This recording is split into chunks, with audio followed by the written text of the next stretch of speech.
हरि ओम नमः शिवाय। ही कथा पाण गुरु कृपा से हासिल करे रहा आहियूं। मेहरबानी करे गौर ॾेई ॿुधजो। एक महात्मा हो जंहिं वटि घणाई प्रेमी सत्संग करण ईंदा हुआ, जंहिंमें एक तृष्णा वारो पुरुष भी हुओ। वो हमेशा महात्मा के अर्ज़ पियो कंदो हुओ त साईं अहिड़ी का युक्ति दस्यो जो घणो धन कठो थिए त मन में शांति अचे, न त मूं अलाए केतिरा तीरथ कया आहिनि, केतिरी शेवा कई आहे, शांति मुंहिंजे मन खे असल अचे ई कोन थी। बसि अगरि धन मूंखे मिली वञे त मूंखे ॿिए कंहिं शइ जी इच्छा आहे ई कोन, त शांति हूंदी। आख़िर हिकु ॾींहुं महात्मा खेसि 4 बतियूं ॾिनियूं ऐं चयो त जंहिं ॾींहुं घरां निकिरे त अवल बती ॿारे ओभर तरफ़ वञजांइ। जिते पहिरीं बती विसामी वञे उते ज़मीन खे खोटिजांइ त तोखे धन मिलंदो। जेकॾहिं उन मां डव न थिए त ॿिए ॾींहुं ॿी बती ॿारे ओला तरफ़ वञजांइ ऐं जिते उहा विसामी वञे उते धरती खोटे धन खणजांइ।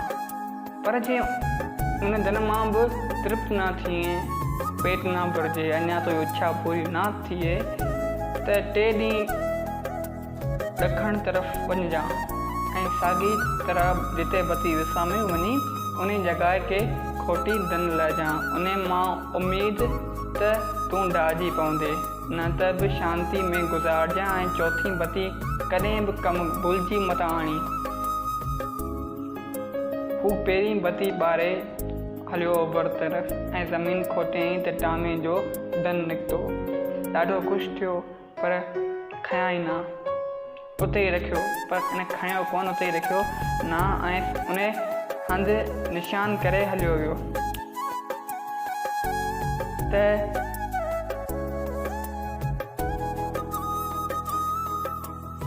जेको धन मूंखे मिले थो उहो आउं ॾिसी अचां, पोइ गॾु कढंदुसि।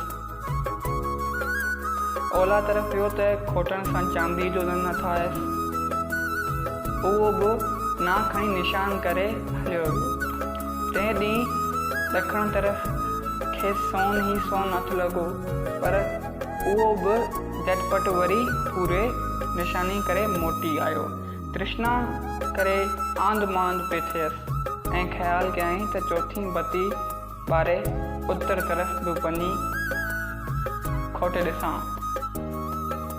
महात्मा को ॾिसे त कोन थो, उतां शायदि हीरा जवाहरात अचनि।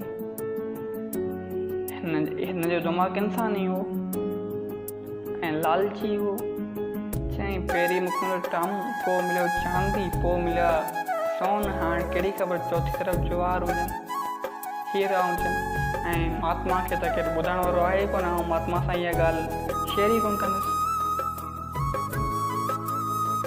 वियो त जिते बती विसाणी उते ज़मीन खोटियईं त हिकु दरवाज़ो आयो। ख़्यालु आयसि त घरु आहे। अंदरि वञी त हिकु ख़ूबसूरत परी बीठी हुई। थोरो अॻिते वियो त हिकु कमरे जे ॿाहिरां हिकिड़ो कड़ो ॾिनो पियो हो। उहो लाहे दरवाज़ो खोले अंदरि घिड़ियो त हिकु पुरुष वेठो हुओ। उहो झटि उथी ॿाहिरि वियो ऐं ॿाहिरां दरवाज़ो पाए कड़ी ॾेई अंदरि ई बंदि करे छॾियईं। हिन रड़ करे चयसि त ही छा थो करीं? जवाबु ॾिनई त मां बि तो वांगुरु तृष्णा जो मारियलु हुअसि ऐं हिते अची फाथो हुअसि। हाणे तोखे वरी ॿियो को अची कढंदो जेको तृष्णा जो मारियो हूंदो। मां त वञा थो। तृष्णा वारा माण्हू जेके आहिनि उन्हनि जो दिमाग़ु बि सलाम नथो रहे। हिन बि तृष्णा जो इहो फल पातो जो मिलियल खज़ाना बि कोन खयईं, पर हथां हित बंदि थी पियो। लालच बुरी बला आहे।